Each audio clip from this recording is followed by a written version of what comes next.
Welcome home to USA Global TV and Radio, a place where dreams take flight, with authentic storytelling, diverse perspectives and meaningful conversations, where global stories unite and bridges are built beyond all borders.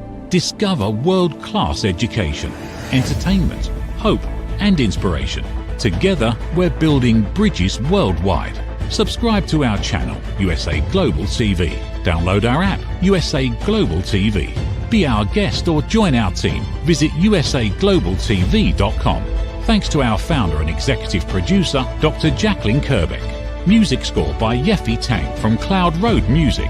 Voiceover artist Mike Porter. Creative direction by Paul Garcia. USA Global TV and Radio. Your home for global connection. All rights reserved. This video and its contents are the exclusive property of USA Global TV and Radio. Unauthorized use, duplication or redistribution in any form is strictly prohibited.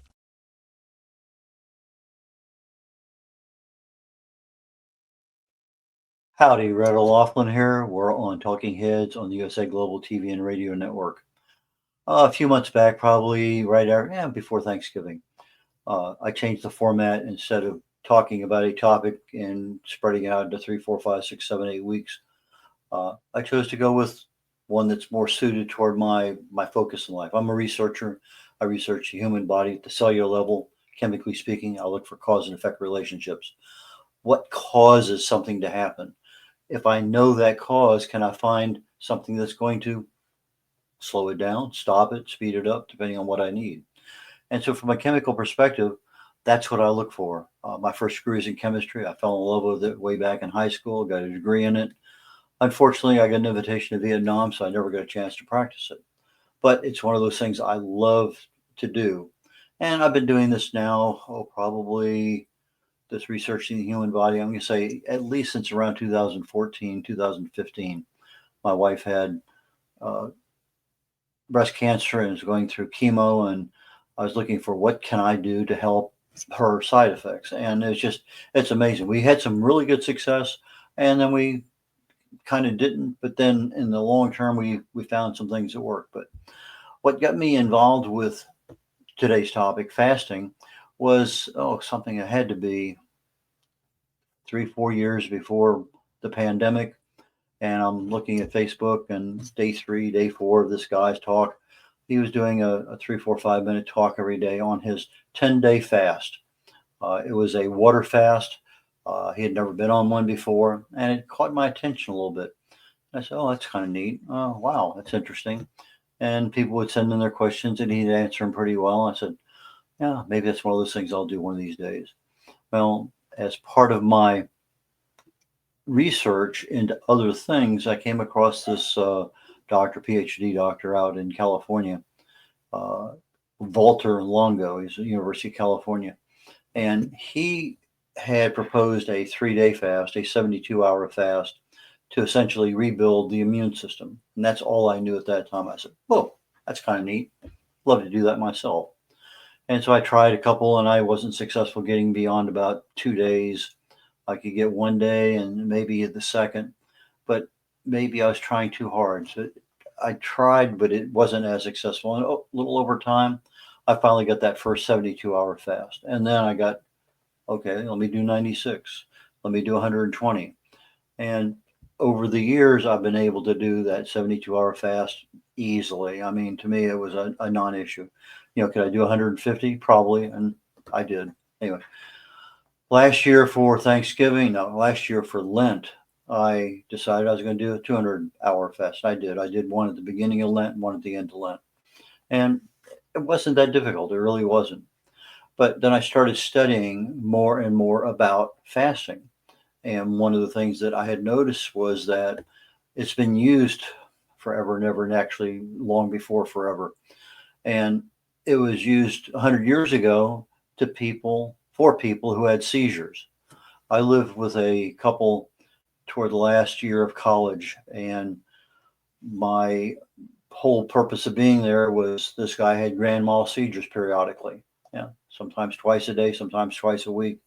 And if I was home, I was just there to have an extra insurance policy of having another person in the house. And so I experienced several dozen of his seizures over time. Well, It turns out that seizures were treated long time ago, Romans on up, by fasting. You find out, well, that guy hadn't eaten. Well, maybe if we do the same thing, we'll see the same results. And so a lot of experimentation, but seizures were treated by fasting. Uh, then we got into this chemical world.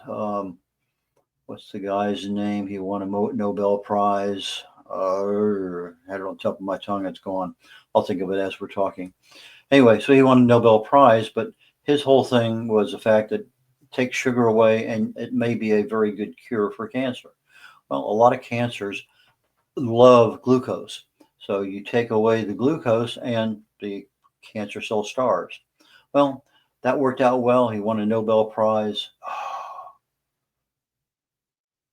Wahlberg, Walburg. But what he didn't know is that some cancers love glutamine and our bodies create glutamine. So that didn't work out well. Got people to thinking maybe this isn't the answer. And so they kind of abandoned him. Don't ask me why, but they did. And so if you have a cancer that is very dependent on sugar, fasting from sugar is going to help a lot. In fact, Walter Longo found out that breast cancer could be treated as effectively as some of the drugs used as chemo drugs in addition to the in other words, let me rephrase that. Fasting was equivalent to some chemo treatments, depending on what kind of chemo they were using. But if they used them together, they were much more effective. He also found out that if you went to 5 days rather than 3 days of fasting, your pancreas grew new beta cells, which actually helped a lot of the animal experiments that had essentially type 1 or type 2 diabetes. They would be able to survive quite well. So that was one. But if we're going on a fast, what is it for? Well, if it's to lose weight, what happens after you lose weight? We go back into our regular lifestyle and boom, we're back to where we were. So if you went through cancer and you didn't change something in your life, chances are 5 years, 10 years down the way, the cancer returns. And so you really need to be kind of careful about what you're doing. A Band-Aid on something is not going to change the problem. It may mask it for a while, but it's not going to change it. Now, one of the benefits of going on a fast is if you give up the sugars, the carbohydrates, your body converts over to ketones rather than glucose. And that becomes a major benefit in many regards. But that's what kind of an intro to this thing is. I've been fasting up until last June when I came down with shingles. Then all of a sudden my world went upside down for about 5 months, 3 months, just absolute pain. But after about 5 months, I became semi-human again. And I tried at the beginning of the year, January, to do a fast, and it was not good. I eventually ended up getting a 72-hour fast out this year, probably closer to the 1st of February than January. But it happened. So now I'm coming up here with March, and I'm thinking, I really need to do something, also a 72-hour fast. But Lent is starting. Ash Wednesdays, I think, first week of March. And so I need to be a little bit more vigilant. So I'm talking a little bit about some of my fasting thoughts and processes as we go through today's show. But let me get my slides lined up so that I can get that up and talking. So we're talking today, Talking Heads, USA Global TV and Radio Network. What would I do? Brett O'Loughlin on fasting. And let me back up one. We're live streaming on Amazon Fire, Zizzle TV, E360 TV, YouTube. We have a couple of channels there, Android TV, Apple TV. Social media, I'm simulcasting on 2 of my Facebook channels, my author channel, my personal channel, and there are other live streaming opportunities that are out there. We also have live podcasting audio on half a dozen or more channels. So USA Global TV is seen in a lot of places. And as always, my shows are for awareness and education. That's kind of an intro. So let's talk a little bit more. This slide is usually the last slide in my repertoire as I'm talking, and I get down to it, and I have 30 seconds left to cover everything, and it rarely happens. So, you want to know more about me? My website has been tweaked and tweaked and tweaked. It's still got one more major tweak to go, but it's good enough to throw up there and have people look at. RedO'Laughlin.com. Red like the color, just like my hair. Red O'Laughlin, OLAUGHLIN. So RedO'Laughlin.com.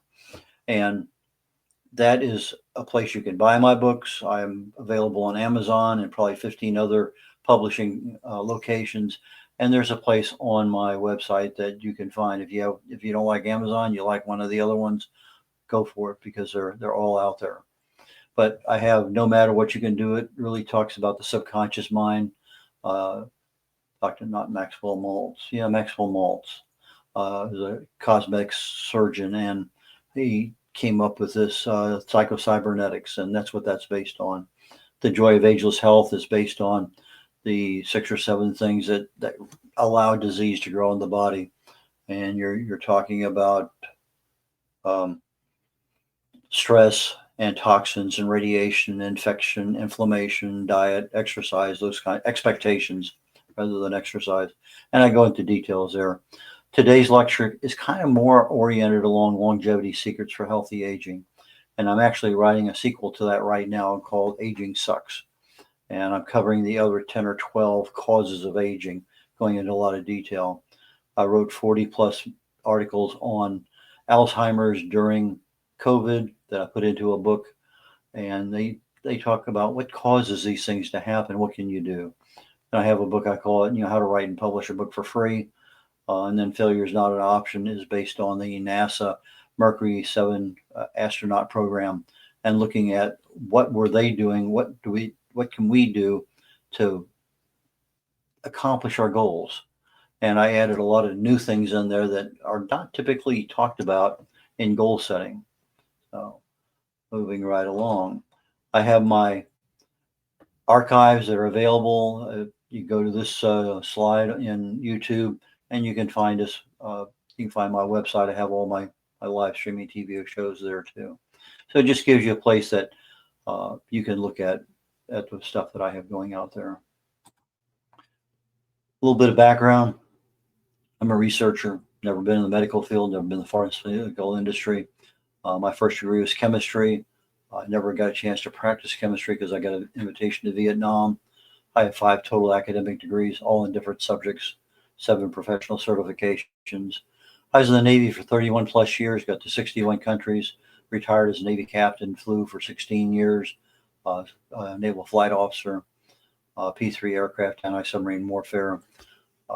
My whole thing that I do today as part of my life is studying. I study cause and effect relationships, again, in the human body at the cellular level. And I'm looking for what's going on, because nutrition is not something that doctors are taught. They're not taught to look for cause and effect. And so whatever I can do to help you talk to your doctor better when you're going in for something, that to me is the focus of these presentations. Last year we were married for 56 years, hopefully 57 coming up here this summer.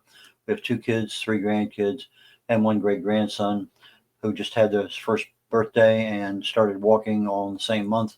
And we're super happy about that. Why it took him an extra little bit to walk, we don't know, but we're happy. Written a number of books, 8 right now. I got 2 more in progress that I'm writing as I'm speaking. Independent publisher. I've done over 40 books for other authors, published them. Distinguished Toastmaster, a writer. I have over 1,000 LinkedIn articles, all original content, mostly dealing with some aspect of health and wellness. This presentation today is for educational purposes only. And on the USA Global TV and Radio Network during 2024, my show, The Wise Ones, which precedes this one on every Thursday. I do 3 shows on Thursdays. I do Corner Bookstore, The Wise Ones, and Talking Heads. The show, The Wise Ones, I was number 2 and number 6 during 2024.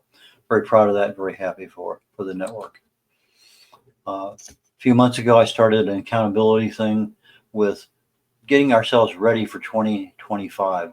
And I set some goals out, but the only real goal that's on here, there's a lot of numbers on here, but the only real goal I had was visceral fat. I wanted to reduce that down literally below 10, but right now my immediate goal is 11. And I've been showing this every week for the last few months. I think I'm going to start showing this once a month. I'm seeing incremental changes, not enough to shout home about. One week I might be up zero point 0.1, next week I'm down 0.1. That's really not much to talk about. But I think over the course of a month, it's going to be a whole lot better. So, lost a little bit more. I lost what I gained last week. My body mass index back down again. Body fat, yeah, it's coming down. It actually came down this week from last week, but it went up 0.3. That's strange. Things happen. Subcutaneous fat, same thing, went up just a hair. But the visceral fat, I'm happy I'm down again on that, and basal metabolic rate down again. So I'm going to show this again at the end of March, and hopefully I'm going to have some pretty good results. So let's get on to our today's talk. My longevity secrets for healthy aging: how to live to 100 years of age with the body of a healthy 50-year-old and the mind of a 25-year-old. Well, in reality, the 25-year-old mind is pretty easy because our brains stop aging at about 24, 25 years of age. So teenager, still a problem, haven't got everything working well. You turn 20, 21, 22, you're starting to get into that, okay, I'm finally starting to get a brain that's stable. And so the 25-year-old part is pretty easy. The 50-year-old part, well, there are still things you can do to make yourself look younger, but living to 100 without somebody changing your diaper, that's another area of concern. But the biggest part is being able to live a healthy life into your 70s, 80s. I'm getting there pretty closely into the 80s and beyond. So, but the couple things that we're talking about today from a fasting perspective, this is the book that would probably be most beneficial for other people. Now, let's get right into fasting in some detail. What is fasting? Abstinence from food and drink. It can be something as simple as water. It can be absolutely nothing. A dry fast means nothing goes into my mouth. People do it for health reasons. They do it for ritualistic reasons, religious reasons. Ramadan's probably well known for most people. The Lenten period for Christians is another one of periods of fasting. And some people do it for ethical purposes. Fasting can be a partial. In other words, I'm going to fast one day a week. I'm going to fast whatever that period of time is. A lengthy fast, for me, it's an extended fast, a minimum of 72 hours. And again, my fasts are water and unsweet tea, and that's it. That's all I have during my fast. Could I also have a squeeze of lemon and some water? Yeah, it's not going to cause much of a metabolic response. So there are some things that you can have a very, very little amount and still qualify as a fast. And I could be doing an intermittent fast, and we'll talk a little bit about that more in this presentation. But fasting's been literally done since 500 years before Christ, 500 BC. I put 5 BC. It's actually 500 BC. Error, no problem. Sometimes fasting is done as a protest. We see it done sometimes somebody's captured and they're a captive, sometimes in jail. There are a lot of reasons why people fast, and we'll talk about some the other more common ones. But if you Google what's the longest fast, almost every single time you're going to come up with Angus Barbieri. A few years ago, he fasted for 382 days. Absolutely no food. He had water, but he was also supplemented on nutrients in order to maintain certain things. And it was a medically supervised fast. In and out of the hospital, he lost just under 300 pounds, and he had it to lose. And then after the fast is over, he maintained it for 5 years. And that's a hard thing to do. It really is. You're changing a whole lifestyle and then try to maintain it. That's another animal. But then I'm Catholic, been religious most of my life. And I wrote a book last year, How to Get to Heaven as a Catholic, Bypassing Purgatory. But one of the things that I do, in addition to researching my chemical reasons why things happen in the body, is, well, I'm interested in lives of saints. I finished a book literally a couple months ago on Padre Pio, and I'm interested in what was going on at that time, what was the culture like, and what did they do. And to become a saint, you have to have some miracles that are performed in your name. Uh, and many of the saints, many religious, have fasted literally for years. So let's talk about some of those. One of the earliest ones that's recorded about living, and I'm talking about fasting in all of these cases. All they had was what we call Holy Communion in the Catholic Church, a consecrated host, a piece of uh, wheat or some other kind of grain that's literally the size of a quarter. And that's all these people had day in. That was it, once a day, maybe some wine to go with it as part of the blood of Christ, but that was it. Most of them back then, it was a host a day and water. So even though they said that Blessed Angela was one, and blessed means that you have one miracle that has been authenticated, two or more, and you have the title of saint. So Blessed Angela, even though she lived for a long time there, I could not actually find 20 years, 2 years, whatever it was. I looked and looked and looked and was unable to verify how many years, but most of them said that she lived on Holy Communion for a number of years. Saint Ludvina, again, in the 1300s, she is attributed with 38 years of fasting, but 8 years was nothing but communion. That was it, consecrated host and water. St. Catherine of Siena, very well known for her fasting, has a lot more than 7 years, but 7 years is what they were able to medically document.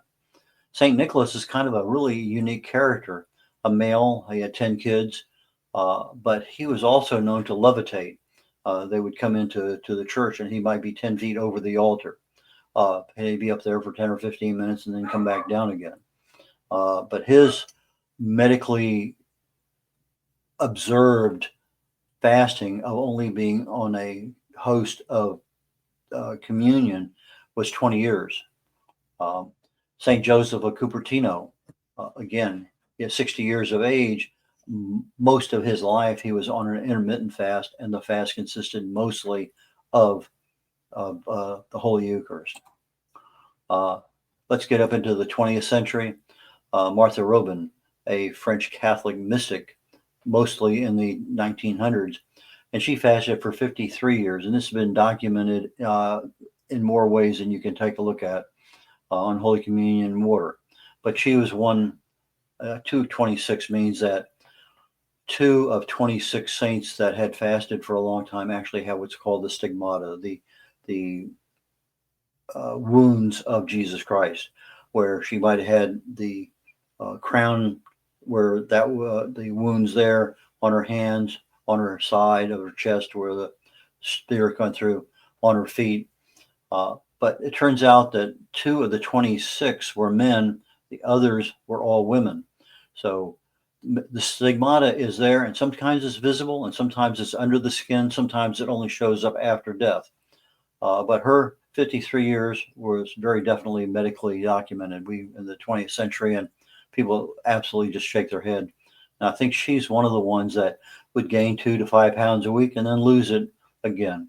But the people who have stigmata and are in a fast like this, they suffer really terribly on Fridays, because that's when Christ died. Floripes de Jesus of Brazil, they call her Lola, was a mystic. Again, most of the 1900s. She's well documented as having fasted 60 years on only Holy Communion and water. Why? There has to be some kind of divine intervention.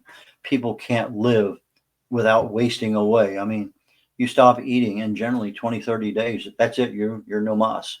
But with God's help, anything can be done in his name. Well, these people were in his name. Blessed Alexandrina de Costa, again, another 1900s, 13-year absolute fast, medically evaluated, nothing but Holy Communion and water.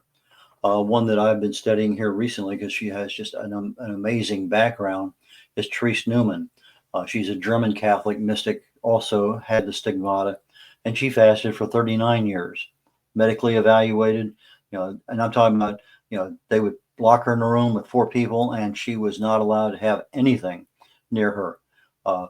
Priest would come in, give her Holy Communion, and other than a glass of water, she had nothing. So when I talk about medically evaluated, that was the terminology being used, is that this doesn't make sense. She can't live that way unless God's protecting her. And so they would isolate her. She wasn't allowed to see her parents. She wasn't allowed to see her sister, her kids, whatever it may happen to be at that time. They isolated her for a long period of time. And then they still observed her even after she had proven months and months and months of being able to go through a fast. So even though she had this ability to fast, which she wanted, I mean, in the early stages of this, a lot of the people here were offered food, they had it, and they threw it up because the food was not satisfying to them. The only thing that they could keep down and live was the consecrated host. So for me, I started well before the pandemic. Again, Dr. Walter Longo was the one who convinced me. But the Facebook observation that I mentioned at the very beginning, the guy fasted 10 days and he had a daily Facebook Live that he was doing. And I said, maybe one of these days I'll do that. And it took me, I'm going to say 5 months, 6 months before I could get into a routine of 72 hours. I get to 72 hours. I'm happy, really, really happy. But it didn't become a challenge. So I went to 96 hours, 120 hours, 150 hours.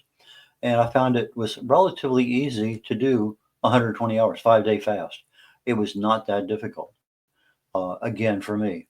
Last year, I started Lent with a 200-hour fast, and I ended Lent with a 200-hour fast. And it wasn't until I started additional research into what is a fast doing. I mean, yeah, it's nice. It rebuilds my immune system. If I'm doing it long enough, it helped rebuild my pancreas. But the part that became really important to me as a researcher, as somebody who really and truly loves to find out what is helping my body, particularly in aging, is this. One of the body functions is 2 of them. One's called mTOR and the other one's called autophagy. Well, 15, 16, 18 hours of fast will click on the switch for autophagy. It doesn't turn on like a bright light. It's actually starting at 1%. And over time, it's like loading a document. Over time, over 72 hours, it goes from 1% to 70 to 100% at around 72 hours. So autophagy is a normal function of the body. Most of us, unless we're in an area where we have fasting, it's like, I think the last time I really did a fast was SEER school, getting ready for Vietnam. SEER was survival, escape, resistance, and evasion training.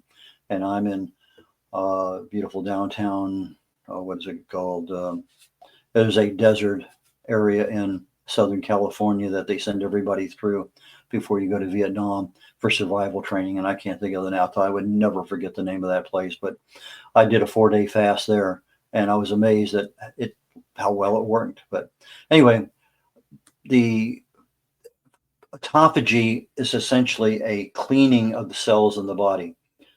If you think of somebody driving a trash truck down your bloodstream, and it stops at every cell in the body, every organ, every tissue, everything in the body, this trash truck stops at. He knocks on the door of the cell throws all the trash out, and in the process of throwing the trash out, it also sends out stuff to be recycled. And when the recycling truck comes by next, trying to figure out here something. I'm getting a message, and I really need to find out if I have a problem. Warner Springs, my wife is watching the show. Beautiful downtown Warner Springs, California. I thought I would never forget the name of that place. But yes, it's everybody going to Vietnam went through Warner Springs, and those people who didn't go went to some cold weather school training up in Maine. But anyway, getting back to autophagy, our body has had the ability to clean the cells, and over a 72-hour fast, the cells are going to be cleaned. The stuff that can be recycled will be recycled, given back to the cells. And so now you have a nice clean cell. Over time, 10, 20, 30, 40, 50 years, these cells get really clogged up with stuff. The efficiency, the effectiveness of the cell in doing its job, providing energy, the mitochondria, the DNA, everything going on in that cell is impacted by all the trash and junk that cell produces that it can't get rid of because it's never allowed to get into this autophagy stage. So I mentioned the 5-day fast has more benefits. Well, that deals with the pancreas and its ability to create beta cells. And there's some exploratory things about taking alpha cells from the liver and transplanting them and they become beta cells or functioning beta cells. A lot of things are going on out there in California with Dr. Walter Longo. But one of the things that I find fascinating that he has come up with this thing called a fasting mimicking diet. Your body can actually eat certain kinds of food and thinks it's still fasting. It's just amazing. And so you can go on a 5-day fast and actually eat. Anyway, autophagy starts at around 18 hours and ends at around 72. It resets our immune system. 80% of our gut comes from our immune system is in our gut. About 80% of our immune system is there. So if I take away food for 2, 3, 4 days, the gut stabilizes and is able to rebuild itself. And that's one of the things that's really super important. Fasting, we think of breakfast breaking fast. Well, that's the Western philosophy. And we said, breakfast is the most important meal of the day. But in reality, Eastern philosophy says, I don't care whether you eat breakfast or not. It's not that important. And so we have become accustomed to marketing ploys that focus on breakfast. Now, 100 years ago, you had to go out and really physically work, and you're up at 4 a.m. and you're having a big meal just like you would late in the afternoon. And that's because you're working your butt off until you get to noontime to go get some food and be able to do your job. Well, nowadays we don't have that. Drive to work, you're sitting in front of a computer most of the time. And that big breakfast doesn't mean the same thing it did 100 years ago. But the Eastern philosophy says the biggest meal of the day should be noon, because now you have all day long to process it, to digest it, and a very light meal at dinner so that you're not disrupting your sleep. Lots of things in there we get because that's the way it's been marketed to us. Eating 2, 3, 4, 5, 6 times a day. You have some nutritionists say that's the way to go. I think it started in Canada in the 80s as a way of losing weight. I have no idea how that was sold to anybody. I don't believe in it. I don't think it works. If you're even slightly diabetic or pre-diabetic and you're allowing your body just constantly churn, never have a chance to relax, I think there's something wrong with that. But depending on what you want to look at, there's a lot of things out there that says, hey, this works great. Other ones say, I wouldn't touch it with a 10-foot pole. But what is your goal in doing something like that? Lots of reasons for it, but I don't see a benefit, and that's just me. Hunger, dehydration, habit. Why do we eat? Why do we want to fast? What is our goal? That's a kind of a critical thing. Well, for immune system reset, great goal. To improve our health, great goal. Weight loss, temporary as it may be, because if you go back to your old lifestyle habits, your weight's going to come back. More importantly, aging and age-related diseases, a lot of things have been shown that if you feed animals 30% less food intake, calories, they actually live longer and in better lives and look younger than their peers that have had the regular diet. So a lot of things now are being shown that you take the exact same food, give it to somebody within a 2-hour window, 3-hour window, they eat it, they lose weight. But if they eat it throughout the day, like they had done earlier, 2 meals a day, 3 meals a day or more, they're finding out that the weight is lost because it's not the matter of calories, it's the matter of the time involved. Got another. So that, to me, I think is a big deal because your body now has time to properly digest everything. Other reasons, weight loss, inflammation reduction, cancer prevention. I think that's a good one for a lot of people because if you cut out of the sugars and you're susceptible maybe to one of the cancers that is predominantly a sugar eater, the fuel that provides growth for that cancer cell is sugar, then you're taking that away from it. And that can be used in many, many regards. If you have blood sugar issues, you're pre-diabetic, might be a good thing to talk about. Talk to your physician first, always.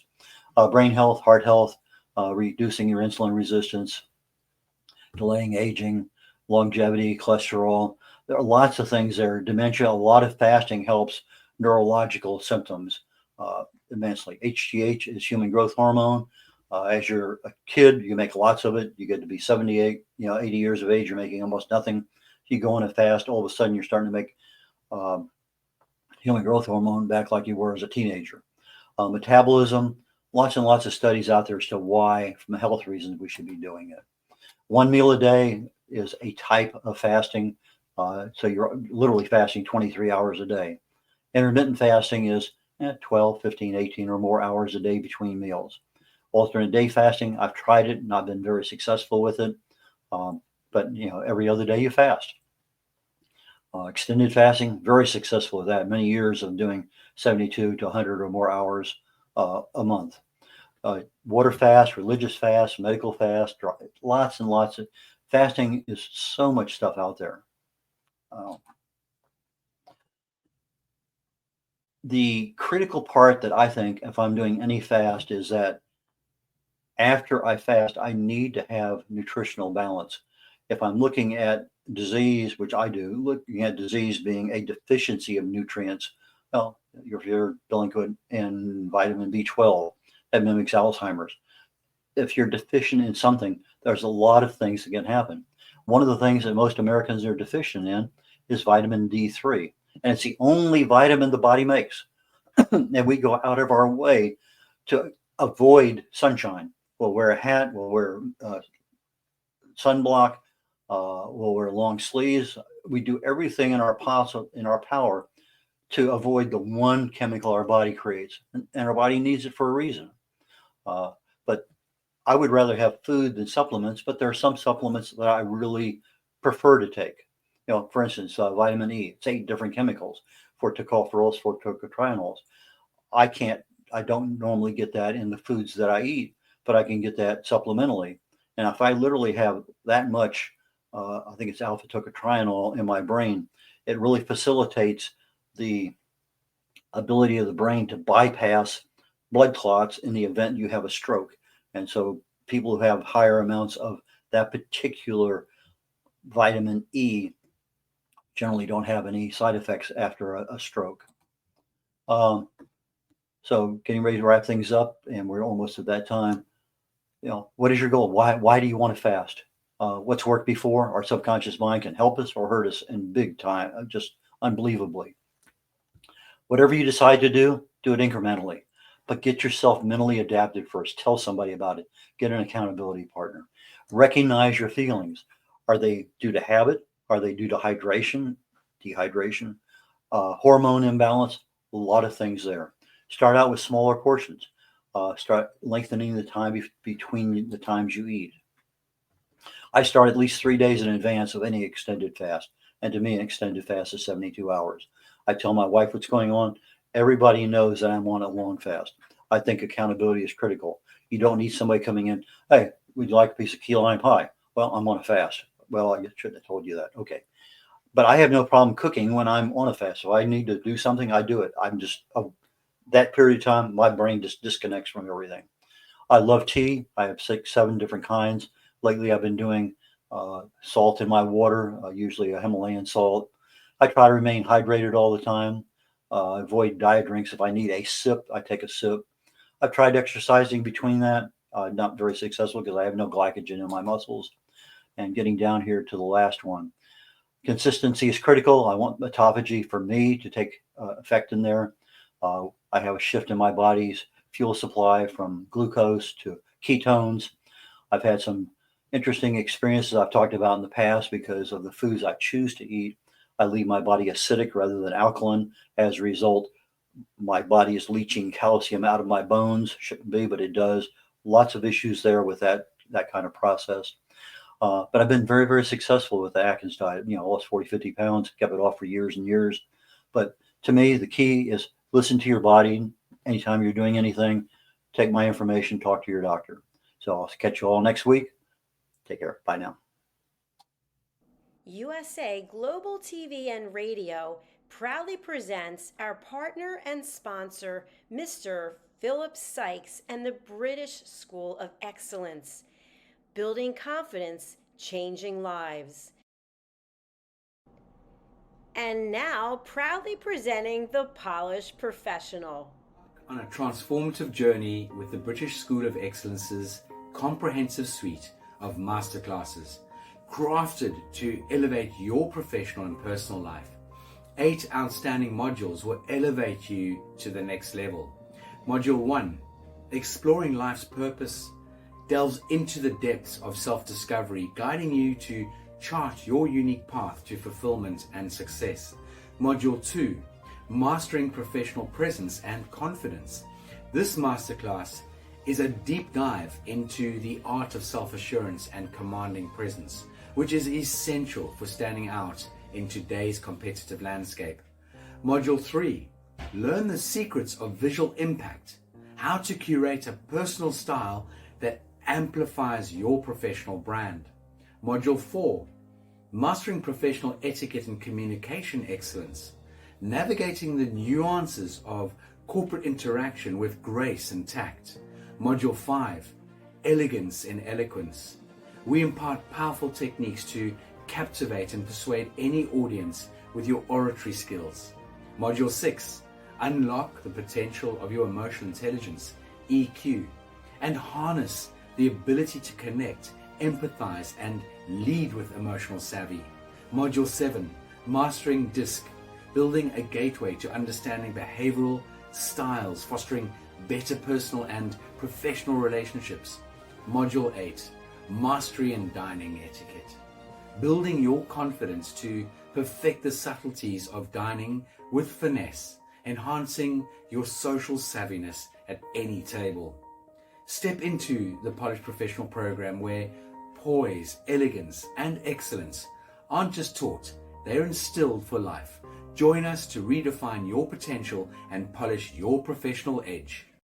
To learn more, go to thebritishschoolofexcellence.com. The British School of Excellence are investors in people. Let us invest in you. Ever dreamed of hosting your own TV show, sharing your story with a global audience? Now's your chance to shine. At USA Global TV and Radio, we make it easy for you to create, host, and broadcast your very own TV show. Whether you're a storyteller, entrepreneur, or industry expert, we help you bring your vision to life. With our exclusive interview, live streaming, and podcasting training, you'll gain the skills and confidence to captivate your audience. Our global platform ensures your voice is heard worldwide. Join our community of creators who are already making an impact, one show at a time. Step into the spotlight. Host your own TV show on USA Global TV and Radio. Book your discovery call today at usaglobaltv.com. Copyright 2025 USA Global TV and Radio. All rights reserved. Terms and conditions apply. To learn more, visit usaglobaltv.com. What if one simple skill could change the way you connect with the world? What if listening could open doors to deeper relationships, stronger businesses, and a better you? Dr. Jacalyn Kerbeck, the Listening Mentor, brings you USA Global TV and Radio, a space where voices are heard, ideas are shared, and global communities thrive. Through the elevated listeners' courses and books, you'll master the power of listening, set boundaries with confidence, and transform conversations into opportunities. Join us. Listen, learn, elevate.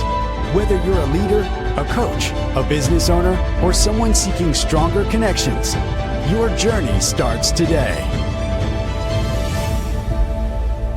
Subscribe, learn, and transform today.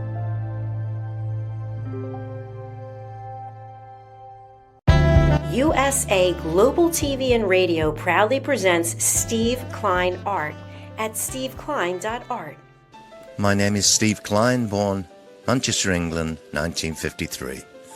My quest in my lifetime is to create artwork from my soul and the deepness within my wildest dreams and fantasies. In 2012, my heart stopped when I was given too much anesthetic for a minor knee operation, and this near-death experience took me to another multi-dimensional world, an out-of-body experience, and I was given the gift of being blessed by an overwhelming, burning passion to become, for the very first time in my life, an artist with an eternal, passionate desire to bring my art, which I've named multi-dimensional, subliminal, freeform art, to the world, as only 3% recover from what I experienced, and now in my golden years want to release my cosmic, vital energy through my art to allow people to be a part of my cosmic dance. To learn more, email roccogoodwine@gmail.com. For VIP pricing, mention USA Global TV and Radio.